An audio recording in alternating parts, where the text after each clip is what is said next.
तो 2013 में JEE advance में पूछा गया एक और क्वेश्चन अपन बनाते हैं, ठीक है। तो देखिए इस क्वेश्चन में क्या दिया हुआ है कि अ slide with a frictionless curved surface which becomes horizontal at its lower and is fixed on the terrace of a building of height 3h from the ground. The spherical ball of mass m is released on the slide from rest at a height h height से उसको release करते हैं और the ball leaves the slide with velocity u0, ठीक है। अब क्या बोला है, and falls on the ground at a distance d from the building making an angle theta with the horizontal. उसके बाद it bounces off with velocity v and reaches a maximum height of h1, the acceleration to gravity यानी information दिया हुआ है, basic सा सवाल है conservation of energy का, ठीक है। अब हमको ये सारी चीजें ए बी सी डी में से प्रूफ करना है कि क्या क्या होगा। चलिए देखते हैं एक एक करके।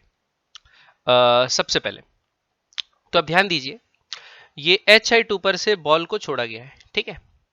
तो यहां पर 1 और ये पॉइंट को बोलते हैं 2, यहां दोनों के लिए लगाते हैं कंजर्वेशन ऑफ एनर्जी, क्योंकि कोई फ्रिक्शन विक्शन नहीं है तो सिंपल सा लगाना है। तो ये एच हाइट नीचे आया तो पोटेंशियल एनर्जी में कमी आएगी कितनी, mgh, इतनी पोटेंशियल एनर्जी में कमी आई। ये पूरी की पूरी क्या में कन्वर्ट हो जाएगी, काइनेटिक एनर्जी, तो हो जाएगी हाफ m u0 का स्क्वायर, ठीक है।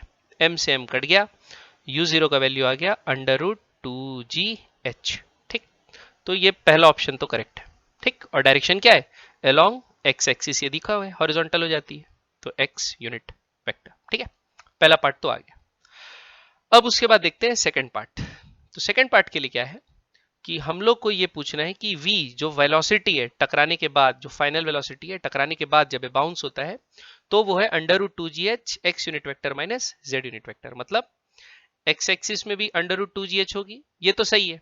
क्यों, क्योंकि हॉरिजॉन्टल डायरेक्शन में बच्चे लोग कोई एक्सेलरेशन नहीं है, अगर कोई एक्सेलरेशन है नहीं तो वेलोसिटी जो इनिशियल थी वही फाइनल भी रहेगी, तो ये तो सही है, ठीक है। लेकिन वर्टिकल क्या होगी ये हमको निकालना पड़ेगा, ठीक।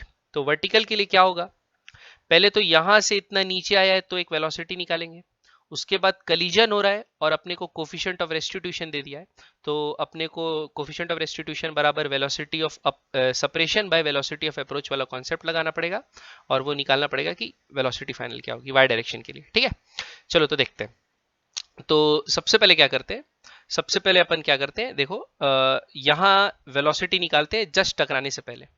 तो x एक्सिस में क्या होगी, जस्ट टकराने से पहले जो u0 है वही रहेगी √2gh, ठीक है। y एक्सिस के लिए निकालते हैं, तो देखिए y एक्सिस में अगर आप गौर करेंगे तो इनिशियल वेलोसिटी y डायरेक्शन में क्या है, कुछ है नहीं, पूरी वेलोसिटी हॉरिजॉन्टल है, तो इनिशियल वेलोसिटी y डायरेक्शन में जो है uy वो 0 ले लेंगे और vy हम लोग को निकालना है, ठीक है। तो ये 3h डिस्टेंस कवर कर रहा है और एक्सेलरेशन है g, तो अपन लिख देते हैं simply v square is equals to u square plus 2as। तो v स्क्वायर क्या हो जाएगा, u स्क्वायर तो 0 है, एक्सेलरेशन है g और h कितना नीचे आ रहा है 3h, तो ये आ जाएगी बच्चों v का वैल्यू आ गया √6gh, ठीक। तो जस्ट टकराने से पहले बच्चे लोग कौन सी वेलोसिटी है, जस्ट टकराने से पहले जो वेलोसिटी होगी वो कितनी होगी, downward √6gh vertical downward direction में, और हॉरिजॉन्टल डायरेक्शन में कितनी √2gh, ठीक। तो इससे हम लोग देखो ये थीटा चेक कर सकते हैं। थीटा क्या होगा, यहां पर देखो ये थीटा जो हॉरिजॉन्टल से एंगल बना रहा है, तो अगर अपन क्या देखें ये वेलोसिटी का एक्स कंपोनेंट और वाई कंपोनेंट लिया है, तो अगर हम लोग ये एंगल थीटा, ये वाला एंगल, ये एंगल थीटा अगर निकाल दें तो वो आंसर आ जाएगा ये वाला, देखते हैं। तो यहां पर अगर आप देखो तो tan थीटा बराबर क्या होगा, परपेंडिकुलर, परपेंडिकुलर है वाई वाला कंपोनेंट क्या है √6gh divided by horizontal component जो कि क्या है √2gh, तो ये चले गया बच्चों √3 टाइम्स, तो थीटा बराबर क्या आ गया 60 डिग्री। तो सेकंड ये थर्ड पार्ट जो ऑप्शन सी है ये भी सही है, ए सही है और सी भी सही है, ठीक है। तो ये दो पार्ट तो हो गया। अब हॉरिजॉन्टल वेलोसिटी अपने को √2gh दी है, वो चेंज नहीं होगी। अब वर्टिकल वेलोसिटी टकराने के बाद क्या होगी ये देखते हैं, ठीक है। तो मैं इसको मिटा रहा हूं। अब देखो बच्चे लोग यहां पर अगर आप देखो तो ये ग्राउंड है और ये बॉल बनी हुई है, ठीक। तो कॉमन जो सरफेस हो गई, कॉमन सरफेस ये हो गई, ठीक है। और कॉमन सरफेस से क्या बन जाएगा, कॉमन टेंजेंट से ये बन जाएगा कॉमन नॉर्मल, इसी को बोलते हैं अपन लाइन ऑफ इम्पैक्ट। और कंजर्वेशन ऑफ मोमेंटम जब भी कलिजन होता है, ऑब्लिक कलिजन होता है, तो लाइन ऑफ इम्पैक्ट के अलोंग जो होता है आपका मोमेंटम कंजर्वेशन वाला इक्वेशन लगाना पड़ता है, और जो कॉमन नॉर्मल होता है उसके अलोंग वेलोसिटी चेंज नहीं होती है। तो टकराने से पहले देखो, टकराने से पहले हॉरिजॉन्टल वेलोसिटी थी 2gh बॉल की, हॉरिजॉन्टल वेलोसिटी। तो टकराने के बाद भी वो क्या रहेगी, √2gh ही रहेगी। अब वर्टिकल में हम लोग को लगाना पड़ेगा कॉन्सेप्ट, ठीक है। तो देखो E का वैल्यू हम लोग जानते हैं, कोफिशिएंट ऑफ रेस्टिट्यूशन होता है velocity of separation by velocity of approach, ठीक है। तो वेलोसिटी ऑफ सेपरेशन किससे सेपरेट हो रहा है, ग्राउंड तो कहीं जा नहीं रहा, यही सेपरेट हो रहा होगा। तो अब देखो ये एंगल थीटा है, तो ये 90 माइनस थीटा हो गया, ठीक। अब ये 90 माइनस थीटा हो गया, तो बाय सिमेट्री अपन बोल लेते हैं ये एंगल भी क्या हो गया, अच्छा ये एंगल क्या हुआ ये नहीं बोल सकते अपन, ठीक है। तो अपन क्या बोलते हैं, जस्ट टकराने से पहले ये आई वेलोसिटी, तो ये एंगल था थीटा, क्या था, ये एंगल था थीटा। तो ये v था, तो डाउनवर्ड वेलोसिटी क्या हो जाएगी, v cos theta. Downward velocity क्या हो गई, v cos थीटा। तो वर्टिकल वेलोसिटी थी। तो अब E बराबर ये लिखते हैं 1/√3 बराबर सेपरेशन वेलोसिटी, जिस वेलोसिटी वो सेपरेट हो रहा है।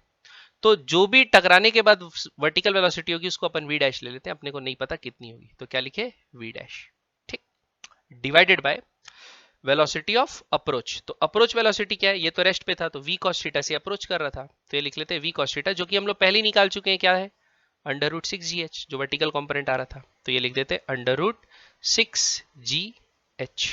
क्लियर। अब हम लोग ये करते हैं कि v डैश का वैल्यू क्या आ जाएगा, ये ऊपर जाएगा तो √6gh बाय √3, ठीक। तो ये 3 2 जाएगा, ये भी आ गया √2gh, लेकिन ये आया वर्टिकल, और वर्टिकल आपका क्या है बच्चों, प्लस जेड यूनिट वेक्टर है वर्टिकल। तो अगर हम लोग ये v वेलोसिटी लिखना चाहें तो ये क्या होगा, √2gh x में है प्लस 2gh z में है, टकराने के जस्ट बाद वेलोसिटी, ठीक है। तो जो v का वैल्यू यहां पर लेकिन दे दिया है √2gh x unit vector minus Z, तो ये गलत है, ये प्लस होता, तो ये बी ऑप्शन आपका इनकरेक्ट हो जाएगा, ठीक है। डायरेक्शन का ध्यान देना है, क्लियर है। तो यहां पर अपना कलीजन का कॉन्सेप्ट रख लिया, ऑब्लिक कलीजन का, ठीक। तो ये अपने पहला वाला ए है, बी गलत है, सी सही है। अब लास्ट पार्ट चेक करते हैं, ठीक है। अब देखो, अब लास्ट पार्ट के लिए क्या करते हैं बच्चे लोग, क्या बोला है, इसके बाद तो सिंपल प्रोजेक्टाइल का क्वेश्चन बन गया। ये अपने को v वेलोसिटी मिली यहां से, ठीक। ये v वेलोसिटी हम लोग जानते हैं, इसका x कॉम्पोनेंट y कॉम्पोनेंट अपने को पता ही है। हॉरिजॉन्टल वेलोसिटी है √2gh और वर्टिकल वेलोसिटी है √2gh, मतलब ये एंगल हो जाएगा कितना, 45 डिग्री, ठीक। क्या हो गया, 45 डिग्री, ठीक। अब इससे ये ऐसा प्रोजेक्टाइल मोशन करेगा अंडर ग्रेविटी, ठीक है। तो हम लोग को ये पूछा है, ये जो maximum which of the h1 क्या दिया यहाँ पर, reaches a maximum height of h1, तो हम लोग को ये निकालना है मैक्सिमम हाइट h1, ठीक। तो बच्चों मैक्सिमम हाइट क्या होता है, मैक्सिमम हाइट वो होता है जब आपका वर्टिकल वेलोसिटी क्या हो जाए, जीरो, वर्टिकल वेलोसिटी जीरो हो जाएगा तो उसके ऊपर तो ऑब्जेक्ट जा नहीं सकता, तो मैक्सिमम हाइट अपन वहां से निकाल लेते हैं। तो कैसे निकालेंगे, देखो v² = u² प्लस 2as, तो फाइनल वेलोसिटी क्या हो जाएगा, जीरो, इनिशियल वेलोसिटी क्या है 2gh, तो u² करेंगे तो ये √2gh का 2gh बचेगा। एक्सेलरेशन है डाउनवर्ड, तो -2g इंटू h, ये हो जाएगा मैक्सिमम हाइट, यानी h1 h डैश जो बोला है, ठीक है। h1 हाइट जाके ये जीरो हो गया। अब ये इस तरफ जाएगा तो ये इक्वल टू आ जाएगा बच्चों, 2g से 2g कट गया, तो h1 बराबर क्या आ गया, h के बराबर, ठीक। तो h1 आपका h के टर्म्स में आ गया, ठीक। लेकिन हमको पूछा है d/h1 का रेशियो, तो अब हम लोग को d भी निकालना है, ठीक। तो d अगर d क्या आता है टर्म्स में अपन देखते हैं, तो d मतलब कितना हॉरिजॉन्टल डिस्टेंस वो चलता है, ठीक है। तो बच्चों जितने समय तक ये नीचे गिरा उतने ही टाइम तक ये कांस्टेंट u0 वेलोसिटी से आगे ये डिस्टेंस कवर करेगा। तो हम लोग को ये निकाल लेना है कि कितना समय यहां से नीचे आने में उसको लगा, ठीक है। यहां पर हम लोग को क्या करना है, ये निकाल लेना है कि कितना समय यहां पर, कितना समय उसको नीचे आने में लगा, जितना समय उसको नीचे आने में लगेगा उतने ही समय तक वो हॉरिजॉन्टल मोशन कर रहा है, ठीक है, तो अपन क्या करते हैं, इसको बनाते हैं। ठीक है, देखो तो टाइम निकाल लेते हैं, यहां से यहां आने में इसको कितना समय लगा। तो देखो वर्टिकल वेलोसिटी थी 0, ठीक, एक्सीलरेशन है g, और डिस्प्लेसमेंट उसको करना है 3h। तो सिंपल अपन फॉर्मूला लगा देते हैं, कौन सा, इसको पहले मिटा देता हूं मैं, या इसको नीचे स्क्रॉल करता हूं 1 मिनट। ठीक है, तो अपन क्या लगाते हैं, फॉर्मूला लगा लेते हैं S is equals to ut plus half AT square. तो उसको डिस्प्लेसमेंट कितना करना था, टोटल 3h करना था बच्चों। तो 3h बराबर u, इनिशियल वेलोसिटी वर्टिकल 0 थी वहां पर, प्लस हाफ एक्सीलरेशन था g, और टाइम था t का स्क्वायर। तो ये ऊपर चले जाएगा तो हो जाएगा 6h बाय g बराबर t स्क्वायर। तो t का वैल्यू आ जाएगा under root 6h bye g। इतना समय लगा। अब इतने समय तक, ये क्वेश्चन में अगर ऊपर देखोगे तो इतने समय तक ये जो है ऑब्जेक्ट इस टाइम तक u0 वेलोसिटी से d डिस्टेंस ट्रेवल कर रहा है। तो d डिस्टेंस क्या होगा ये निकाल लेते हैं। ठीक है, तो देखो तो अपना d डिस्टेंस कैसे आएगा, तो ऐसा लिखते हैं d डिस्टेंस बराबर होगा u0 इंटू टी। तो u0 का वेलोसिटी अंडर रूट 2gh अपन पहले निकाल चुके थे, और टाइम आया था अंडर रूट 6h बाय जी।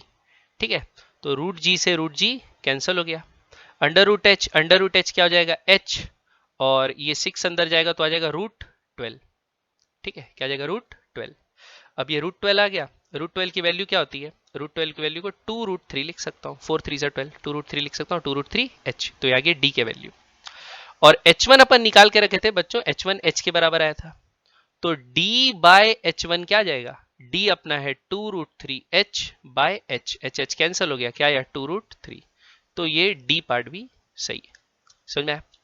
तो बच्चों ये क्वेश्चन लेंदी है ना, लेंदी है लेकिन हार्ड नहीं है, कॉन्सेप्चुअली उतना हार्ड नहीं है। आपको सिंपल बहुत सारे कॉन्सेप्ट्स हैं एक साथ यूज हो रहे हैं, ऐसे टाइप का लेंदी क्वेश्चन है। ठीक है, तो पहले अपन क्या लगा दिए, कंजर्वेशन ऑफ एनर्जी से वेलोसिटी निकाल लिए। उसके बाद जब ये यहाँ पर टकरा रहा है, नॉर्मल मोशन कर रहा है, तो इसका हॉरिजॉन्टल वर्टिकल वेलोसिटी निकाल लिए, उससे एंगल निकल गया। फिर कलिजन हो रहा है, ऑब्लिक कलिजन का कॉन्सेप्ट निकाल के इसका हॉरिजॉन्टल वेलोसिटी तो चेंज हो रहा है, लाइन ऑफ इंपैक्ट के अलॉन्ग वर्टिकल वेलोसिटी चेंज हो रहा है, वो निकाल लिए। ठीक, तो बी पार्ट पता चल गया कि प्लस जेड होगा, ये माइनस दिया तो ये गलत हो गया।